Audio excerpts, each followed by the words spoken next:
പ്രബോധന രംഗത്ത് പുത്തനുണർവുമായി ലൗദി ഖുർആൻ masters club അവതരിപ്പിക്കുന്നു രാത്രി സന്ദേശം. എന്നും രാത്രി 9 മണിക്ക് യൂട്യൂബിലൂടെ പ്രസംഗ പരിശീലന കളരിയിലെ പഠിതാക്കൾ നിങ്ങൾക്കായി ഒരുക്കുന്നു. കേൾക്കുക, പ്രബുദ്ധരാവുക, മറ്റുള്ളവരിലേക്ക് എത്തിക്കുക. ബിസ്മില്ലാഹി അൽഹംദുലില്ലാഹി അൽഹംദുലില്ലാഹി റബ്ബിൽ ആലമീൻ വസ്സലാത്തു വസ്സലാമു അലാ റസൂലിൽ അമീൻ വഅലാ ആലിഹി വസഹബിഹി അജ്മഈൻ.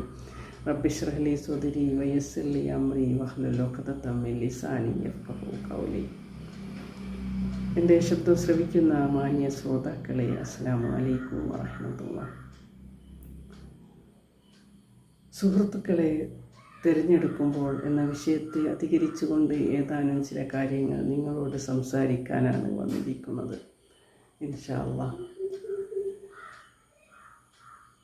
നമ്മുടെ ജീവിതത്തിൽ ഏറ്റവും കൂടുതൽ സ്വാധീനം ചെലുത്തിയത് ആരായിരിക്കുമെന്ന് എപ്പോഴെങ്കിലും നാം ആരെങ്കിലും ചിന്തിച്ചു നോക്കിയിട്ടുണ്ടോ?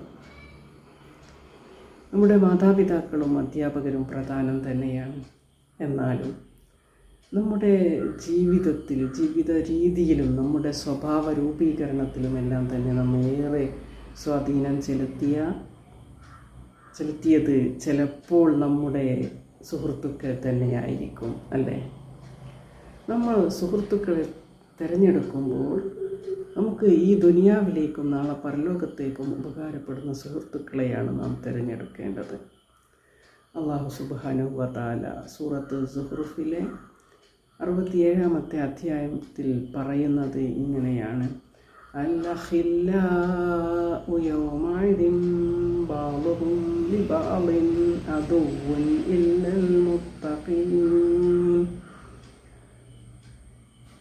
സൂക്ഷ്മത പാലിക്കുന്നവരൊഴികെയുള്ള എല്ലാ സുഹൃത്തുക്കളും അന്നത്തെ ദിവസം ശത്രുക്കളായിരിക്കുമെന്ന്.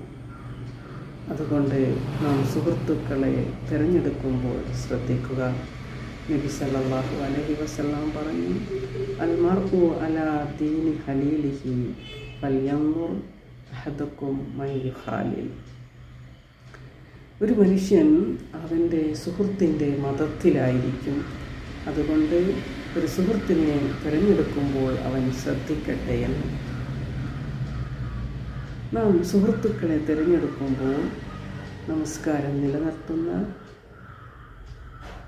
സത്യം പറയുന്ന, നീതി കാണിക്കുന്ന, മാതാപിതാക്കളെ അനുസരിക്കുന്ന നല്ല സുഹൃത്തുക്കളെ സുഹൃത്തായി തിരഞ്ഞെടുക്കുക. കളവ് പറയുന്ന, അള്ളാഹുവിനെ നിഷേധിക്കുന്ന ചീത്ത സുഹൃത്തുക്കളെ നാം ഒഴിവാക്കുക. ഒരു കഥയിലൂടെ ഇതൊന്നുകൂടി നാം വ്യക്തമാക്കി പറഞ്ഞു തരാം. ഒരു അധ്യാപകൻ 2 ആപ്പിൾ കൊണ്ടുവരാൻ നിർദ്ദേശിച്ചു. 2 ആപ്പിൾ കൊണ്ടുവന്നപ്പോൾ ഒന്ന് വളരെ നല്ലതും മറ്റേത് ചീത്തയുമായിരുന്നു. അധ്യാപകൻ ഈ 2 ആപ്പിളിനെയും ഒരു പാത്രത്തിൽ സൂക്ഷിച്ചു വെച്ചു. അല്പ ദിവസം കഴിഞ്ഞ് ആ ആപ്പിൾ എടുത്ത് നോക്കുമ്പോൾ നല്ല ആപ്പിളും ചീഞ്ഞ് മോശമായിരിക്കുന്നു.